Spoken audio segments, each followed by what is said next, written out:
bersyukur buat waktu ini. Tuhan masih berikan kesempatan bagi kita untuk menghampiri hadirat Tuhan. Mari jemaat Tuhan yang ada di tempat ini maupun yang ada di rumah-rumah, mari kita tinggikan Dia. Mari beri penghormatan bagi Dia, Allah yang sudah menebus kita. Dia layak menerima segala puji dan hormat. Mari kita masuk ke Maha Kudus-Nya, beri hormat dan syukur bagi Dia. Haleluya.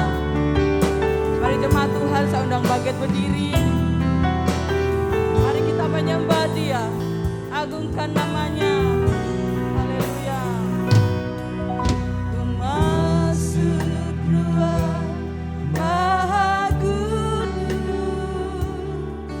dengan deraan dan masuk dalam hati Tuhan.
menyembah Kau Tuhan.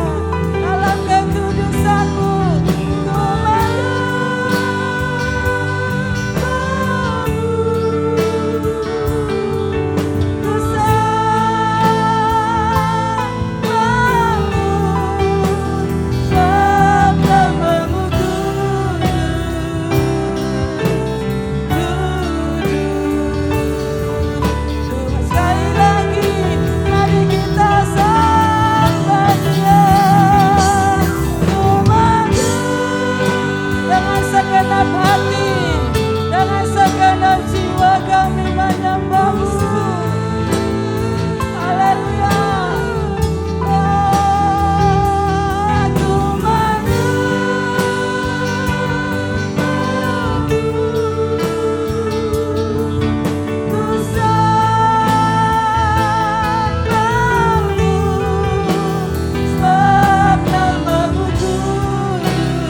buat hadirat-Mu.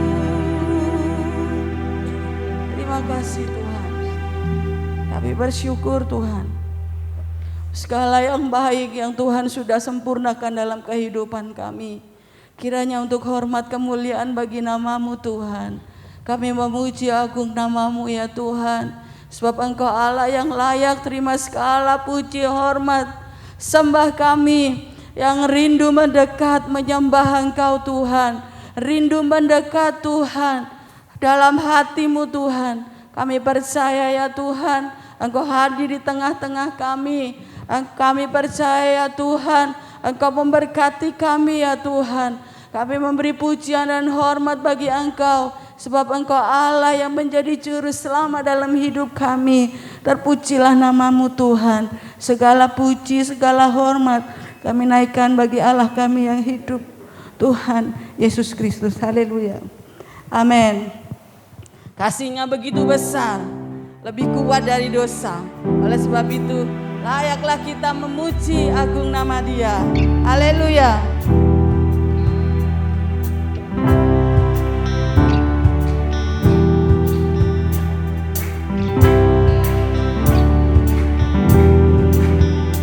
Kasih yang begitu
sebab Engkau layak dipuji. Haleluya.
Hanya oleh darahnya kita boleh masuk hadirat Tuhan. Oleh sebab itu mari kita terus bersukacita. Haleluya.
hidup Bapak Ibu Saudara kasih Tuhan. Sebab kita hidup hanya oleh karena anugerah Tuhan. Oleh sebab itu mari kita gunakan kehidupan kita hanya untuk memuliakan nama Tuhan. Mari Bapak Ibu, kita sementara akan diberikan kebenaran firman Tuhan. Kiranya itu akan menguatkan kehidupan kita saat kita berjuang untuk menyenangkan hati Tuhan. Kiranya anugerah ini tidak sia-sia dalam kehidupan kita, tetapi kita boleh berbuat buah, dipersembahkan untuk hormat kemuliaan bagi nama Tuhan. Terima kasih Tuhan. Ku hidup oleh anugerah-Mu, yang terbaik ku terima dari-Mu. Rancangan-Mu indah bagiku, sebab ku hidup selalu di dalam-Mu. Tiada pernah ku meragukan bukti kasih dan karya salib-Mu. Kau telah mati gantikan hidupku, sebab itu ku selalu bersyukur. Kasih-Mu memulihkan hidupku, kuasa-Mu membangkitkan rohku. Darah-Mu telah tercurah bagiku, pengorbanan-Mu sempurna. Terima kasih Tuhan. Ku hidup oleh anugerah-Mu, yang terbaik ku terima dari-Mu. Rancangan-Mu indah bagiku, sebab ku hidup selalu di dalam-Mu. Tiada pernah ku meragukan bukti kasih dan karya salib-Mu. Kau telah mati gantikan hidupku, sebab itu ku selalu bersyukur. Kasih-Mu memulihkan hidupku, kuasa-Mu membangkitkan rohku. Darah-Mu telah tercurah bagiku, pengorbanan-Mu sempurna. Kasih-Mu memulihkan hidupku, kuasa-Mu membangkitkan rohku. Darah-Mu telah tercurah bagiku, pengorbanan-Mu sempurna.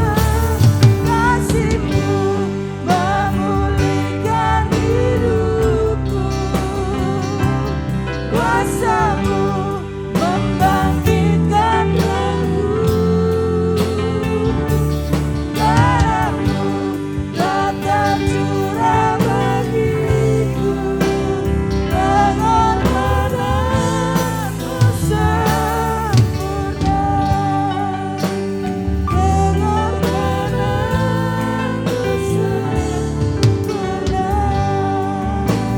Pengorbanan-Mu sempurna. Kami percaya Engkau hadir di tengah kami. Engkau menerima persembahan kami ya Tuhan. Karena kami naikkan semuanya ini dengan hati yang terbuka di hadapan-Mu. Ya Tuhan, kami percaya Engkau akan berbicara juga kepada kami lewat firman-Mu. Engkau urapi hamba-Mu, lengkapi dengan hikmat-Mu ya Tuhan. Sehingga setiap kata yang keluar dari mulut hamba-Mu berasal dari kehendak-Mu sendiri ya Bapa.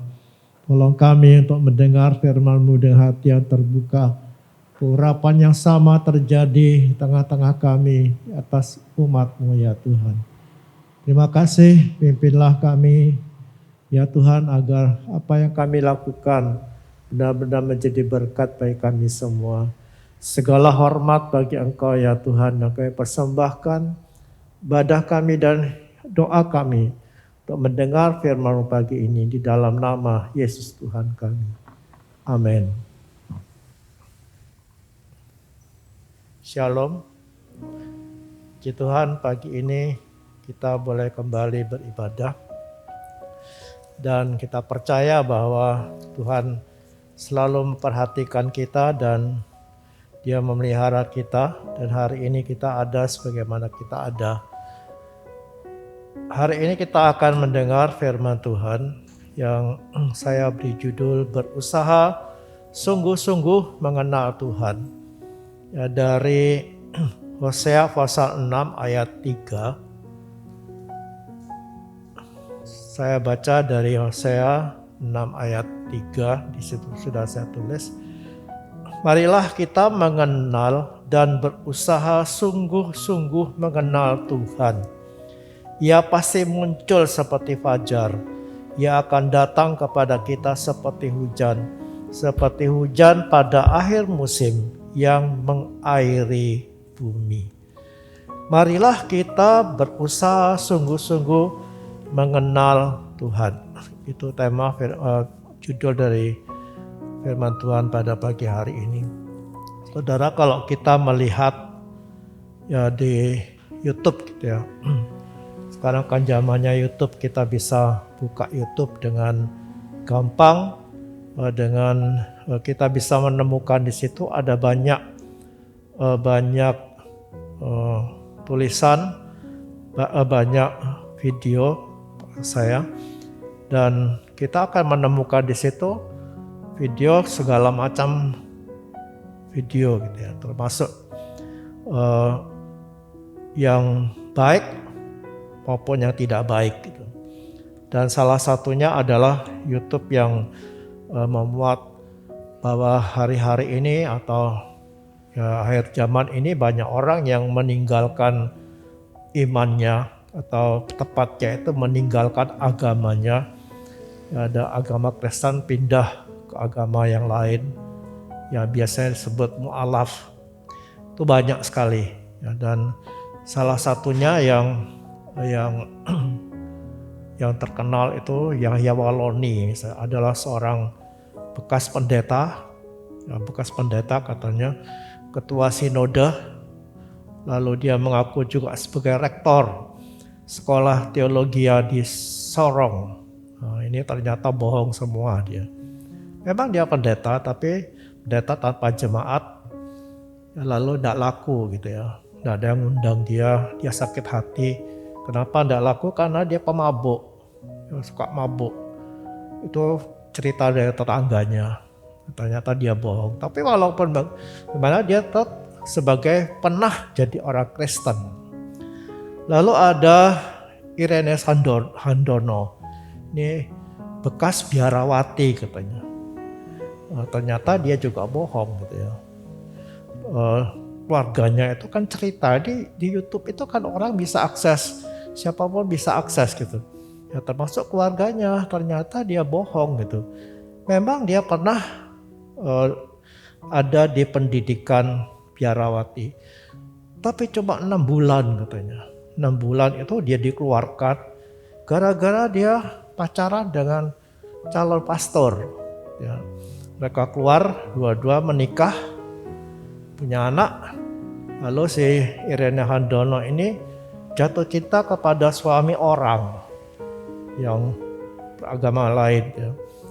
Jadi dia ikut suami barunya ini suami lamanya ditinggal gitu saja, dicerai gitu saja, anak-anaknya ditinggal. Dia menikah dengan orang yang sudah punya istri. Nah ini, tapi bagaimanapun juga dia pernah beragama Katolik gitu ya, agama Katolik. Lalu ada Stephen Indra. Stephen Indra ini seorang yang katanya dia bekas pastor di di Katedral Jakarta. Ini bukan main-main, Katedral Jakarta itu menjadi ikon dari Katolik kan. Dia pernah jadi pastor di situ gitu. Setelah diselidiki ternyata bohong semua. Katanya ini lulusan dari Vatikan. Dipelajari dari videonya, masa umur 19 tahun lulus dari Vatikan. Vatikan itu bukan main-main itu. Itu pendidikan yang tidak boleh sembarang orang masuk. Dan di situ lama, tidak mungkin umur 19 tahun lulus dari situ. Ternyata dia bohong. Tapi bagaimanapun juga dia pernah jadi orang Katolik. Lalu ada ini beberapa yang saya temukan. Yohanes Ignatius. Nah ini lucu lagi nih. Yohanes Ignatius ini mengaku dia anaknya kardinal. Padahal kita tahu kardinal itu pemimpin Katolik di Indonesia.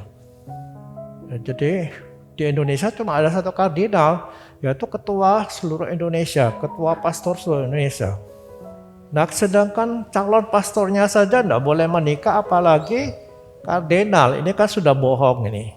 Ya dia bohong gitu, jelas tuh. Dan dia dibongkar oleh siapa tadi, Stephen Indra ini, dia bongkar. Jadi saling bongkar ini. Ya pembohong-pembohong ini ngumpul di situ. Nah, apa yang saya ingin sampaikan bahwa kita tidak peduli mereka itu pindah agama gitu. Ya karena mereka juga pembohong-pembohong, kok buat apa ngotor-ngotori Kristen gitu. Tapi yang saya ingin sampaikan adalah kenapa mereka yang tadinya adalah orang Kristen atau orang Katolik yang katakanlah dia orang yang percaya Yesus kok pergi meninggalkan imannya, ya pergi meninggalkan Tuhan Yesus. Kenapa? Jawabnya adalah karena mereka tidak mengenal Tuhan itu secara pribadi dan mengenal dengan baik. Mereka tidak mengenal Tuhannya dengan sungguh-sungguh.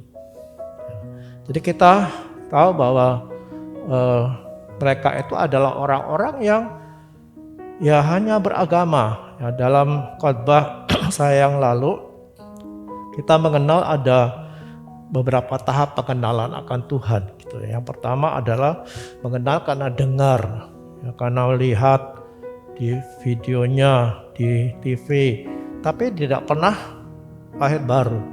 Ya ini biasa orang-orang Kristen yang lahir dalam keluarga Kristen dan tidak pernah mengalami Tuhan gitu. Lalu yang kedua mengenal karena pernah ketemu. Ya pernah ketemu, pernah kenalan tapi tidak jalin hubungan gitu. Ya ketemu aja lalu berpisah.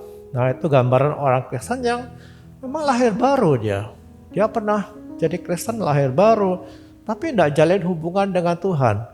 Ya Kristen-Kristen gitu-gitu aja. Dan ini yang terbanyak di kalangan orang Kristen. Ya banyak banget. Nah yang ketiga adalah orang Kristen yang mengenal Tuhan. Itu karena bergaul dengan intim dengan Tuhannya. Nah jadi mereka termasuk di mana? Ya pasti mereka termasuk di yang pertama itu. Yang kenal, yang dengar, yang jadi Kristen memang. Tapi sama sekali tidak pernah lahir baru. Nah ada yang lahir baru, ada. Ya saya kenal seorang pendeta yang benar-benar pendeta ini. Dan di YouTube itu dia adakan Zoom gitu. Dia bela Kristen juga, udah Kristen enggak gitu katanya. Kristen tuh enggak gitu. Dan saya tahu ini benar-benar pendeta. Di Ponorogo katanya ada satu keluarga pendeta pindah agama seluruhnya. Mungkin mereka termasuk golongannya kedua atau yang ketiga. Dan saya percaya orang seperti ini satu saat akan balik. Ya, ternyata memang ada banyak orang yang balik gitu pada Tuhan. Ya, ada artis-artis yang dulunya pindah agama, sekarang balik Kenapa? Saya yakin mereka adalah anak yang pernah dilahirkan Tuhan dan mereka akan balik. Yang tidak lahir baru, yang masuk kelompok pertama, dibiarin sama Tuhan, tidak ada urusan gitu. Nah itu sebabnya mengapa maka kita harus mengenal Tuhan itu dengan sungguh-sungguh. Mari kita mengenal Tuhan, katanya ayat tadi. Ayat tadi mengatakan mari kita mengenal Tuhan. Nah, manusia itu diciptakan oleh Tuhan itu segambar dengan Allah. Segambar dan serupa dengan Allah, dijadikannya manusia. Itu tidak membuat kita otomatis mengenal Tuhan secara otomatis gitu. Tidak secara otomatis mengenal Tuhan. Kita bisa mengenal. Jadi kita punya kemampuan untuk mengenal Tuhan itu. Nah, itu sebabnya kenapa tadi katakan mari kita berusaha. Ya karena tidak secara otomatis. Jadi kita punya peluang untuk mengenal Tuhan. Itu sebabnya kenapa kita harus benar-benar menggunakan peluang ini. Ya jangan berpikir gini, Tuhan itu tidak mungkin dikenal. Ya, lalu akhirnya kita tidak berusaha. Ya, tapi kita punya kemampuan untuk mengenal Dia. Mari kita gunakan itu. Walaupun ya kita tidak mungkin mengenal Tuhan itu secara utuh. Ya, seperti yang saya sampaikan beberapa waktu yang lalu, Tuhan itu maha besar yang tidak dapat dijangkau oleh otak manusia. Sedangkan ciptaannya saja banyak hal yang tidak masuk akal.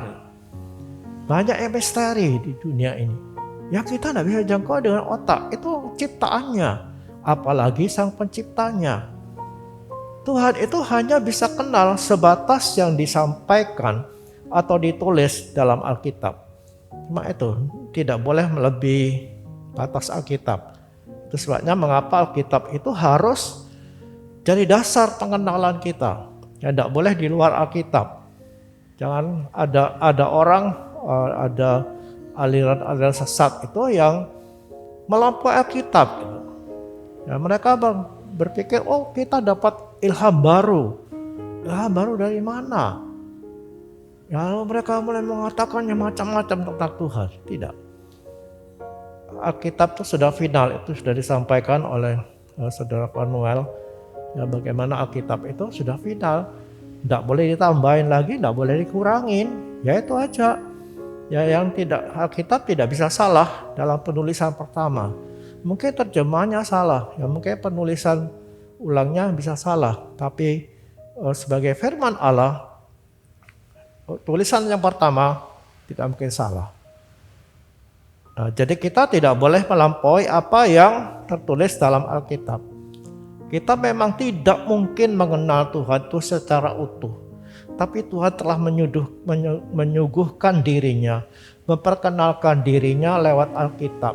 Nah itu yang harus kita kenali, Tuhan itu seperti itu. Ya, kita harus mempelajari sedalam mungkin dari Alkitab. Tidak di luar Alkitab, hanya lewat Alkitab. Kita tidak bisa menerima kalau ada orang mengatakan, kami dapat ilham baru lewat mimpi, lewat perenungan yang dalam misalnya. Yang di luar Alkitab tidak. Kita hanya percaya Allah yang diceritakan oleh Alkitab. Memang setelah kita jatuh dalam dosa, kita terpisah dari Allah. Ya, Tuhan mengusir Adam itu dan tidak boleh kembali ke Eden. Dan Tuhan itu menyembunyikan dirinya. Sehingga untuk mengenal Tuhan itu sesuatu yang sulit. Memang harus diakui, untuk mengenal Tuhan itu sesuatu yang sulit. Kenapa? Karena kita itu makhluk yang terbatas gitu. Tuhan itu maha besar, maha kuasa, maha segala-galanya. Kita terbatas. Bagaimana kita mengenali Tuhan yang maha besar itu? Dia adalah pencipta yang luar biasa, kita hanya makhluknya. Tidak mungkin kita mengenal Tuhan itu secara utuh gitu. Dan memang sesuatu yang sulit. Belum lagi ada dosa yang membuat kita terhalang persekutuan dengan Tuhan.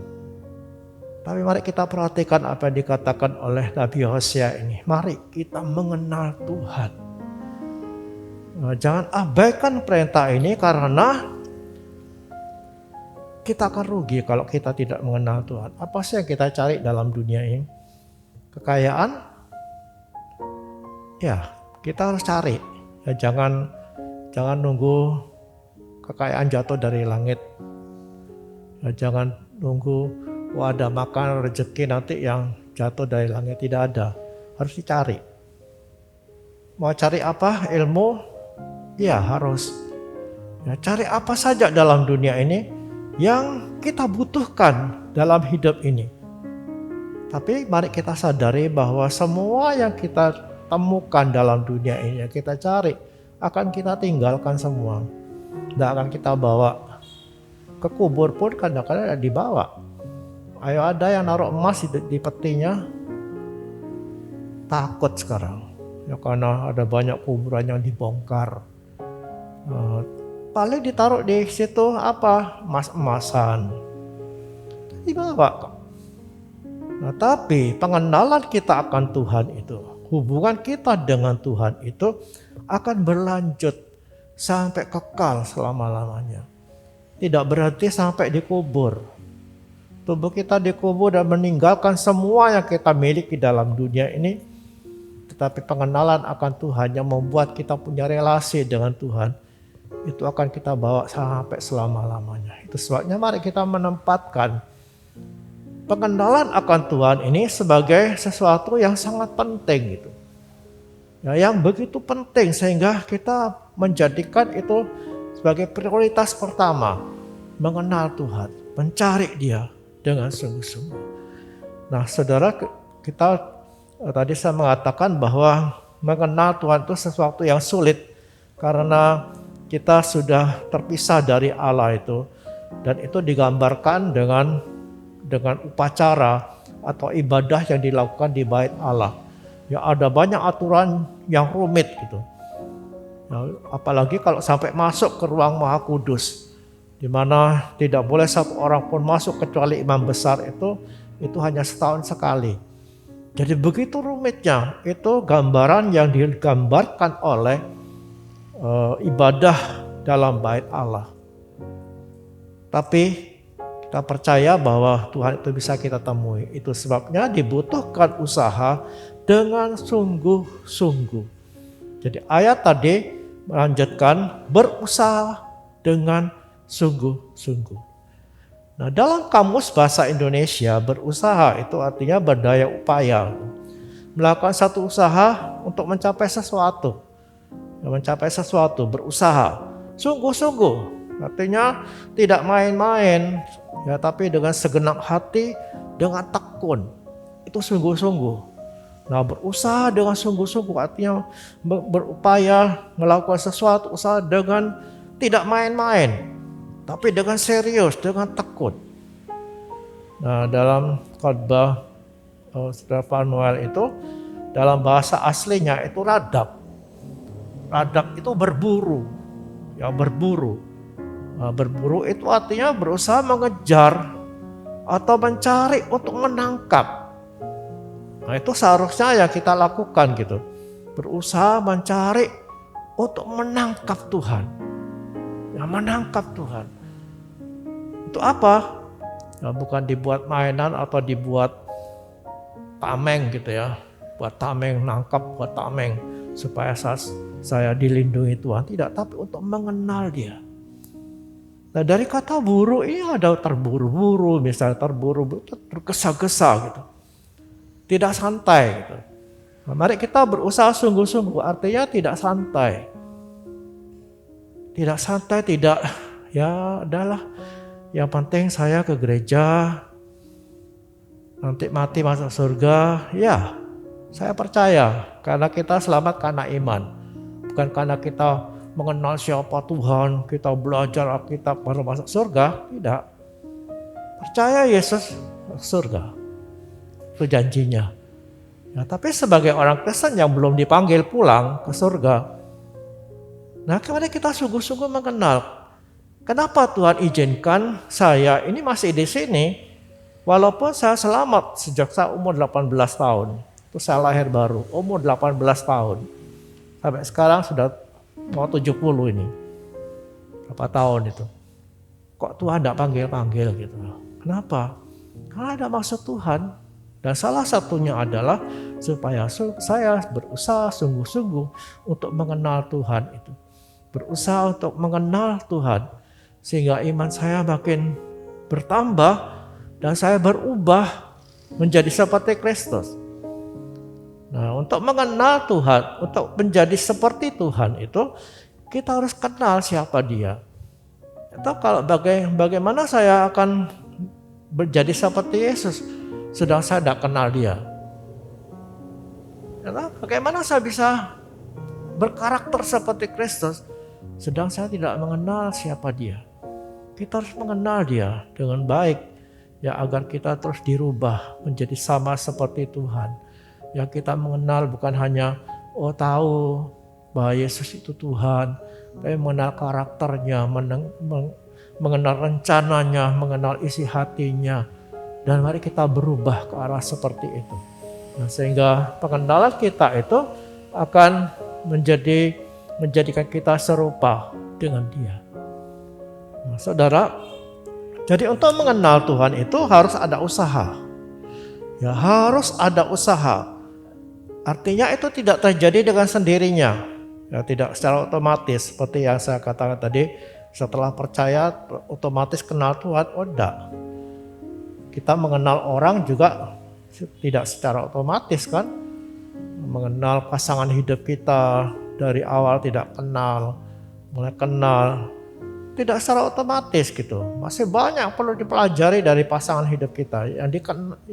Banyak yang harus dikenali dari pasangan hidup kita. Mungkin itu belajar mengenal itu sampai kita mati. Karena masih ada banyak rahasia yang mungkin kita tidak tahu dari pasangan hidup kita. Ya, karena kita bukan Tuhan. Nah, kalau kita mau mengenal Tuhan itu harus ada usaha. Itu tidak terkait dengan berapa lama kita jadi Kristen.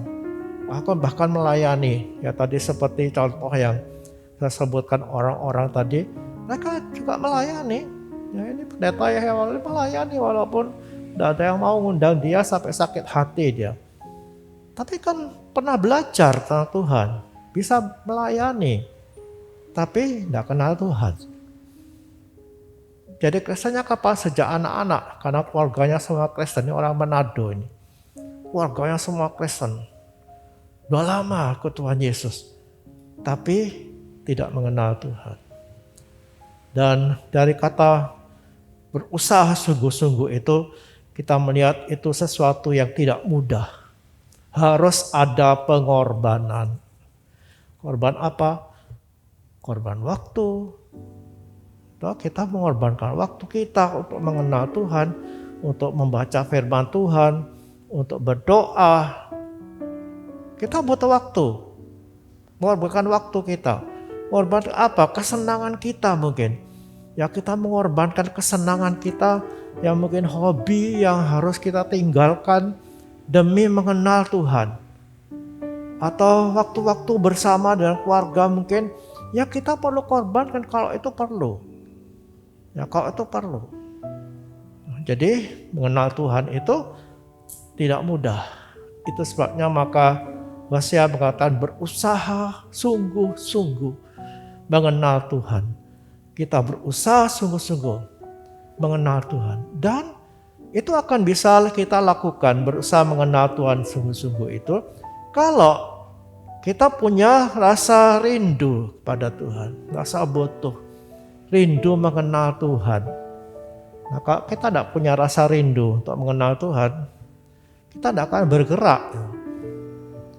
Tidak ada rasa butuh, ya butuh Tuhan, butuh mengenal Tuhan. Tidak ada, ya sudah, kita diam aja gitu.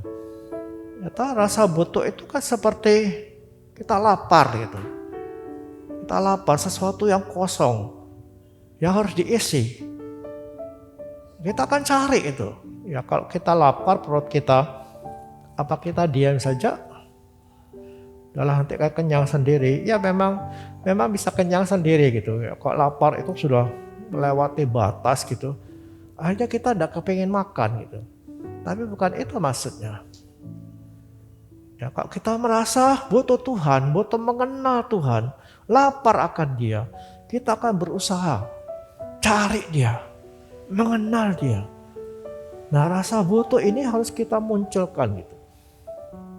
Untuk mengenal Tuhan dengan sungguh-sungguh. Ya, agar kita tidak jadi Kristen yang ya biasa-biasa saja lah. Tapi kita akan berusaha sungguh-sungguh mengenal Tuhan. Timbulkan rasa butuh akan Tuhan, rindu kepadanya. Ya, kepingin tahu siapa Dia. Ya, kenapa seperti Sakeus, kenapa orang ini begitu terkenalnya gitu. Sehingga Sakeus kepingin mencari, melihat siapa orang ini. Mari kita tumbuhkan rasa butuh itu. Rasa rindu untuk mengenal Tuhan itu. Agar kita benar-benar berusaha dengan sungguh-sungguh untuk mengenal Dia. Yang kedua adalah rasa kasih. Ya, kita ingin mengenal orang yang kita kasih. Itu pasti ya. Kita kepingin mengenal orang yang kita kasihi. Benar atau enggak? Kita sayang seseorang gitu. Kita mengasihi seseorang. Enggak kepingin mengenal dia lebih dalam lagi? Saya yakin enggak. Ya, kalau kita mengasihi seseorang, kita akan pengen mengenal siapa sih orang ini.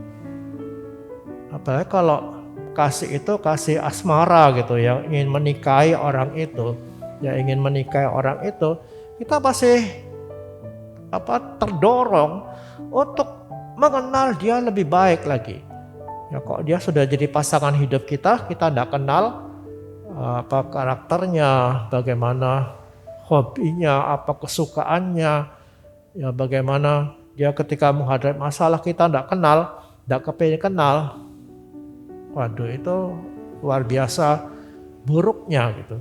Ya, kalau kita mengasihi Tuhan, kita tentu ingin mengenal Dia, mencari Dia. Siapa sih orang yang saya kasih ini? Nah, kasih itu merupakan respon terhadap kasih. Artinya gini, kalau kita mengasihi seseorang, ya mengasihi seseorang, orang itu kan balik mengasihi kita. Sebaliknya kita juga. Ya, kalau kita dikasih seseorang, kita akan berusaha mengasihi orang itu. Tidak berusaha, tapi otomatis akan muncul kasih itu. Jangankan sama manusia, sering saya memberi contoh anjing gitu ya. Anjing itu kok merasa dikasih, dia akan mengasihi tuannya itu. Apalagi kita makhluk yang diberi akal budi, yang di perasaan yang lebih dari binatang. Kita akan mengasihi orang yang mengasihi kita. Jadi kasih itu merupakan respon dari kasih. Nah, kalau kita mengasihi Tuhan, yang mengasihi Tuhan, kita akan mencari Dia, kita akan ingin mengenal Dia. Nah, sekarang masalahnya bagaimana kita bisa mengasihi Tuhan itu? Bagaimana kita mengasihi Tuhan? Apa caranya? Nah, ada beberapa cara untuk mengasihi Tuhan itu. Yang pertama adalah kita mengingat kasih Tuhan, merenungkan kasih Tuhan. Nah, dengan cara apa? Berdiam diri di hadapan Tuhan, merenungkan kasih-Nya. Ini yang sulit dilakukan, ya, apalagi zaman ini, zaman sibuk, zaman orang itu tidak betah duduk diam. Benar kan? Benar, semuanya kepengen serba instan, serba cepat. Ya, kalau kita lihat ada orang antri gitu, aduh tidak telaten kita. Ya, kepengen nyerobot, tapi kita diajar untuk sabar. Dan itu sulit. Ya, ini zaman di mana orang itu tidak sabar menunggu. Nah, kalau kita harus duduk diam di hadapan Tuhan dan merenungkan kasih-Nya, itu perkara yang sangat sulit. Sangat sulit. Nah, tapi kita harus gitu. Untuk merasakan Tuhan mengasihi kita, bagaimana saya harus merenungkan kasih Tuhan. Sehingga saya bisa merasakan, oh Tuhan begitu mengasihi saya. Dan ketika saya merasa dikasihi Tuhan, otomatis akan muncul rasa kasih itu kepada Tuhan. Nah, seringkali masalahnya kita sulit untuk duduk diam. Kalaupun kita duduk diam, berdoa, kita serang. Ya, kita menyerang Tuhan dengan penyembahan kita. Kita anggap Tuhan itu butuh penyembahan. Tidak, Tuhan tidak butuh penyembahan. Tuhan tidak butuh penyembahan. Tapi Tuhan butuh hati kita untuk mengenal Dia. Bagaimana kita mengenal Dia? Renungkan kasih-Nya. Ya, dalam penyembahan kita serang Tuhan dengan penyembahan kita. Dan kita jarang duduk diam untuk mengenang Tuhan itu. Kasih Tuhan itu seperti apa sih? Tuhan itu seperti apa? Kita mulai melihat hidup kita. Oh, hari ini apa ya yang saya alami ya? Oh, ini merupakan kasih Tuhan. Nah, kita mengingat masa-masa lalu mungkin. Ya, kita mengingat bagaimana Tuhan mati buat saya. Sehingga muncullah kasih itu kepada Tuhan. Kita seringkali menyerang Tuhan itu dengan penyembahan kita yang ribut. Ya, kita tidak diam, kita merenungkan kasih-Nya. Apalagi kita sering menyerang Tuhan itu dengan apa? Dengan permintaan-permintaan. Banyak yang kita minta. Nah, pernahkah kita duduk diam di hadapan Tuhan? Dengan tenang kita mengingat kasih Tuhan itu. Dan saya percaya ketika kita mengingat kasih Tuhan itu, akan muncul kasih itu dalam hati kita. Cara yang pertama, cara yang kedua ada perjamuan kudus. Ya, sebab dalam Lukas 22 ayat 19 itu dikatakan, buatlah ini menjadi peringatan akan aku. Nah, waktu kita mengadakan perjamuan kudus, mari kita ingat Tuhan gitu. Ingat kasih Tuhan. Jangan gini, Allah ini kan sudah biasa gitu ya. Karena kita sudah biasa mengadakan perjamuan kudus, lalu tidak ada gregetnya gitu. Tidak ada sesuatu yang kita dapatkan. Kita anggap ini sekedar ritual biasa. Sehingga kita mengadakan perjamuan kudus sia-sia. Mari ketika kita mau makan atau makan perjamuan kudus ini, kita ingat pikiran kita layangkan kepada Yesus yang tersalib itu. Yang begitu mengasihi kita sehingga Dia menyerahkan hidupnya. Kalau tidak, maka perjamuan kudus itu jadi sia-sia. Tidak ada gunanya, sebab tujuan utama dari perjamuan kudus itu adalah mengingat aku, kata Tuhan. Bukan supaya saya jadi kuat karena ada sesuatu yang sakral di sini. Itu perdukunan itu. Ya, kok saya makan roti ini nanti saya jadi sembuh. Itu sebetulnya tidak benar. Ya, walaupun Tuhan menghargai juga kadang-kadang iman kita seperti itu. Ya, saya kok minum anggur ini nanti saya jadi kuat gitu. Tidak, bukan itu maksudnya. Tapi maksud Tuhan adalah bagaimana kita mengingat Dia. Dan ketika kita mengingat Dia, kita jadi kuat gitu. Ketika kita mengingat kasih Tuhan, iman kita jadi teguh, jadi kuat. Pengharapan kita tumbuh lagi. Ya, jadi kekuatan itu bukan kekuatan yang secara sakral, secara magis gitu. Ya, tapi kadang kita mengingat kasih Tuhan yang besar itu, perjamuan kudus ini, maka iman kita dikuatkan. Ya, dan kemungkinan sakit kita juga sembuh. Gitu. Tuhan bisa bekerja seperti itu, tapi jangan berpikir bahwa perjamuan kudus ini ada unsur magisnya. Ya, saya ingat ada seorang di gereja di desa ini.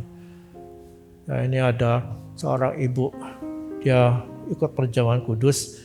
Ya maklum ya, karena dia bukan orang terpelajar gitu. Lalu ketika dia angkat roti itu, rotinya bukan roti ini, roti pakai roti biasa ya dipotong-potong ini. Dia ingat kambingnya sakit di rumah. Nah, dia makan separuh, yang separuh dia kantongi bawa pulang. Sampai di rumahnya dia kasihkan kambingnya, sembuh katanya. Dia kesaksian, puji Tuhan katanya. Tapi itu bukan untuk ditiru. Ya, Tuhan menghargai imannya gitu. Tapi bukan untuk ditiru. Mari kita setiap kali kita melakukan perjamuan kudus ini, kita mau ingat Yesus yang tersalib itu. Dan dari situ kita akan dikuatkan, diteguhkan. Makin kita mengenal Tuhan, makin kita akan mengasihi. Jadi itu mata rantai gitu. Yang mata rantai, kalau kita mengasihi Tuhan, kita kepingin mengenal Dia. Dan makin kita mengenal Dia, makin kita mengasihi Dia. Setuju ya? Kalau kita makin mengenal pasangan hidup kita akan makin mengasihi Dia. Kita kenal seseorang itu, kita akan makin mengasihi Dia. Jadi mari kita sungguh-sungguh ingin mengenal Tuhan lewat kasih kita kepadanya. Dan saya percaya ketika kita sungguh-sungguh merasa butuh Tuhan, mengasihi Dia, kita akan berusaha untuk mengenal Tuhan. Dan kita percaya bahwa Alkitab itu sebagai dasar dari pengenalan akan Tuhan. Seperti yang saya katakan tadi, jangan berdasarkan mimpi, jangan berdasarkan nubuat, jangan berdasarkan apapun di luar Alkitab. Kalau ada nubuat, kita cek dulu. Alkitab berkata gitu enggak? Kalau enggak, buang jauh-jauh. Ya, jangan kita tertipu oleh ajaran-ajaran yang tidak berdasarkan firman Tuhan. Karena zaman ini adalah zaman orang aneh-aneh. Ya walaupun dulu itu sudah banyak yang aneh-aneh itu. Sekarang mungkin lebih lagi gitu. Karena ada gereja besar yang banyak unsur magisnya di situ, perjamuan kudus, minyak urapan. Nah, kita ada anti itu, tapi kalau itu disalahgunakan kita tidak boleh tiru. Sekalipun itu pendeta besar sekalipun. Jemaatnya banyak gitu. Nah, orang tanya gini, loh katanya orang itu salah, sesat, loh kok jemaatnya banyak? Lalu orang, oh itu berarti diberkati Tuhan. Saya bilang, pengikut saksi Yehova itu, kalau di Indonesia mungkin sedikit, tapi di Amerika itu banyak pengikut saksi Yehova. Udah jelas-jelas sesat ini loh. Mormon itu, ya gereja Mormon itu gereja yang lebih brengsek dari saksi Yehova gitu. Yang mengatakan kita nanti besok semua jadi Allah. Pengikutnya tahu banyak sekali. Apa kita akan mengatakan, oh kalau gitu itu diberkati Tuhan? Tidak, kita tidak bisa mengukur sebuah gereja itu benar atau tidak dari banyak anggotanya. Tapi kita harus kembali kepada Alkitab. Kalau Alkitab tidak mengajarkan itu, kita harus tolak. Itu sebabnya mari kita mengasihi firman Tuhan ini. Baca, renungkan, selidiki, lakukan. Dan saya percaya kita akan tumbuh menjadi orang Kristen yang sungguh-sungguh sehat. Dan kita siap untuk dirubah menjadi sama seperti Tuhan Yesus Kristus. Saya mau tutup dengan sebuah pernyataan dari Robert Charles Sproul yang mengatakan begini, tidak cukup bagi seorang Kristen mengetahui bahwa Allah itu ada. Tidak cukup. Bahwa Allah itu ada, tidak cukup. Tapi kita harus digerakkan oleh kerinduan kudus untuk mengetahui siapa Dia. Mengetahui siapa, mengenal Dia. Dan mengejar pengetahuan tentang Allah itu seharusnya tidak dianggap sebagai usaha sambil lalu. Ya sudahlah, kalau ketemu Tuhan ya puji Tuhan, enggak ya enggak apa-apa.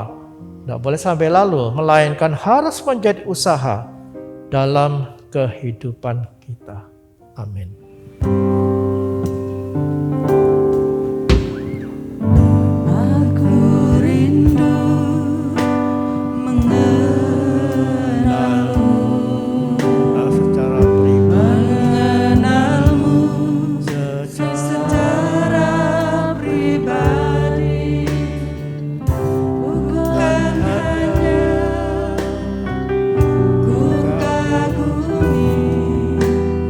Semua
nyanyikan refrennya sekali lagi.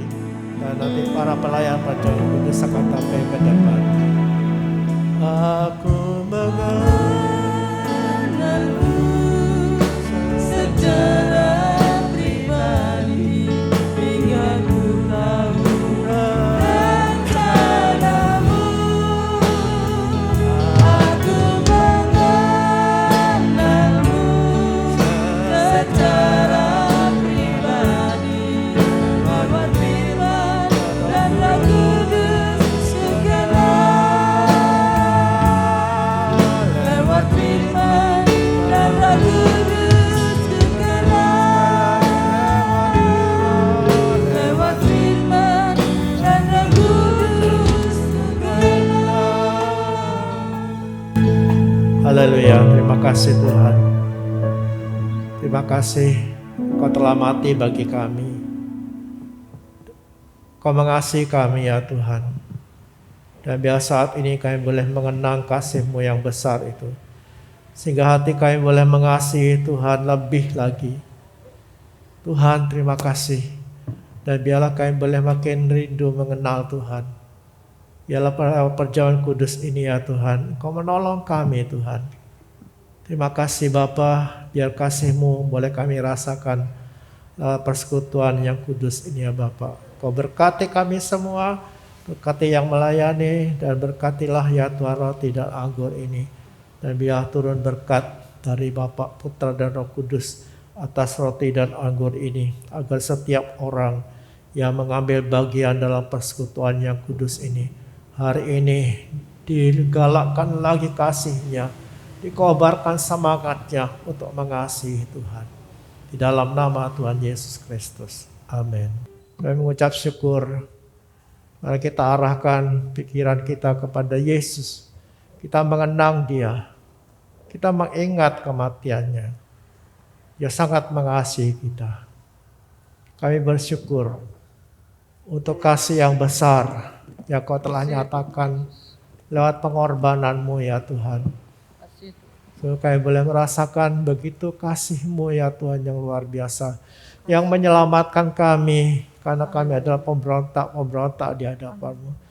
Tapi Kau rela mati bagi kami ya Tuhan. Terima kasih untuk pengorbanan-Mu ini. Kami percaya ya Tuhan bahwa Kau terus akan mengasihi kami. Dan membuat kami lebih lagi bertumbuh dalam mengenal Engkau. Terima kasih Tuhan. Terima kasih. Apa yang di tangan kita ini adalah tubuh Tuhan. Kita akan makan sebentar berdasarkan firman Tuhan yang mengatakan, ambillah, makanlah, inilah tubuhku. Apa yang di tangan kita hari ini adalah persekutuan dengan tubuh Yesus Kristus. Mari kita makan dengan percaya.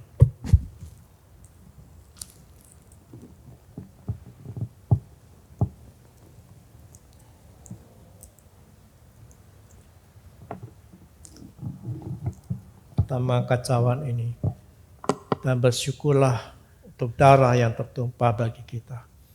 Terima kasih ya Tuhan Yesus yang telah menumpahkan darah-Mu bagi kami untuk pengampunan dosa kami ya Tuhan. Terima kasih. Terima kasih Engkau telah menyerahkan nyawa-Mu bagi kami untuk menggantikan hukuman kami. Terpujilah Engkau ya Tuhan, Kau sebentar kami minum darah-Mu. Kami percaya kuasa ilahi itu akan bekerja dalam hidup kami. Terpujilah nama-Mu ya Tuhan.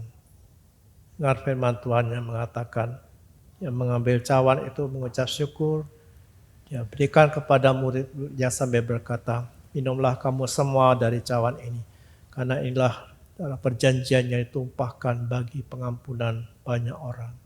Apa yang tangan kita saat ini adalah persekutuan dengan darah Yesus Kristus. Amin. Mari kita minum dengan percaya.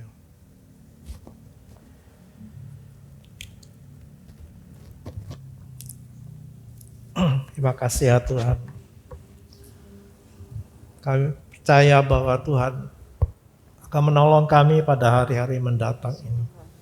Untuk terus bertumbuh di dalam Engkau ya Tuhan. Terima kasih pada akhir ibadah kami ini ya Tuhan. Kami boleh menyerahkan sekali lagi hidup kami dengan segala pergumulan kami, masalah yang kami hadapi, dengan tantangan-tantangan ya Tuhan yang kami harus jalani ya Tuhan. Terima kasih Engkau menguatkan kami, dan kami percayakan juga seluruh keluarga kami, anak-anak kami semua dalam pemeliharaanmu, bahwa kami Tuhan untuk melihat kekuasaan-Mu dan kebesaran tangan-Mu ya Tuhan bagi kami. Terima kasih Bapa, kami berdoa Kau menjaga dan melindungi kami dan memberkati hidup kami ya Tuhan. Apa yang kami kerjakan, kehidupan ekonomi kami taruh semua dalam tangan, bahkan kesehatan kami Tuhan, kami percayakan dalam tangan-Mu. Kami berdoa untuk saudara-saudara kami yang sakit Tuhan, jamah mereka, nyatakan kuasa kesembuhan itu bagi mereka semua Tuhan. Dan kami percaya Engkau terus akan menguatkan mereka. Terima kasih Tuhan, kami serahkan seluruh keberadaan kami dan seluruh keluarga kami dalam tangan Tuhan. Terpujilah Engkau ya Tuhan, dan kami persembahkan ibadah kami, doa kami pada saat ini kepadamu di dalam satu nama yang terhormat, nama Yesus Tuhan dan Juru Selamat kami. Bapa kami yang di surga, dikuduskanlah namamu, datanglah kerajaan-Mu, jadilah kehendak-Mu di bumi seperti di surga. Berikanlah kami pada hari ini makan kami yang secukupnya, dan ampunilah kami akan kesalahan kami, seperti kami juga mengampuni orang yang bersalah kepada kami. Dan jangan bawa kami ke dalam pencobaan, tapi lepaskanlah kami daripada yang jahat, karena Engkau-lah yang punya kerajaan, kuasa, dan kemuliaan sampai selama-lamanya. Amin. Di dalam nama Tuhan Yesus Kristus, diberkatilah Indonesia. Diberkatilah dengan keamanan, diberkatilah dengan kedamaian, diberkatilah dengan kemakmuran, diberkatilah dengan kesehatan, diberkatilah presiden dan pemimpin di daerah-daerah, diberkatilah tim medis yang sedang berjuang melawan virus corona, diberkatilah Kabupaten Probolinggo, diberkatilah orang-orang percaya di Kabupaten Probolinggo. Amin. Sekarang saudara-saudara dikasihi Tuhan, pulanglah engkau dengan membawa berkat dari Allah Bapa itu, yang turun melimpah atas hidupmu, dan biarlah segala yang baik terjadi dalam hidupmu. Yesus Kristus dengan damai sejahteranya menguatkan hati dan pikiranmu, dan Roh Kudus menuntun saudara, mendorong kau untuk makin mengenal Tuhan, sehingga hidupmu akan berubah jadi seperti Kristus, untuk menjadi berkat bagi banyak orang. Dalam nama Yesus Kristus. Amin. Ya, ada baptisan air tanggal 15 April. Ya, bagi Bapak Ibu yang ingin dibaptis, mendaftarkan diri dengan mengisi formulir. Nanti bulan Maret akan mulai ada pendalaman Alkitab, dan syaratnya adalah harus sudah divaksin. Ya, harus divaksin. Ya. Terus itu adalah konsel-konsel yang sudah mulai, itu konsel Abigail, Esther, dewasa muda, ya, yang lain belumnya. Ya, ibadah doa itu online juga bisa diikuti, juga ada onsite di sini. Pemuda, kalau hari Minggu ada ibadah seperti biasa, dan sekolah minggu sudah mulai juga. Ya, ada orang-orang yang belum tahu bahwa sekolah minggu sudah mulai. Ya, perhatikan protokol kesehatan, pakai masker dan cuci tangan.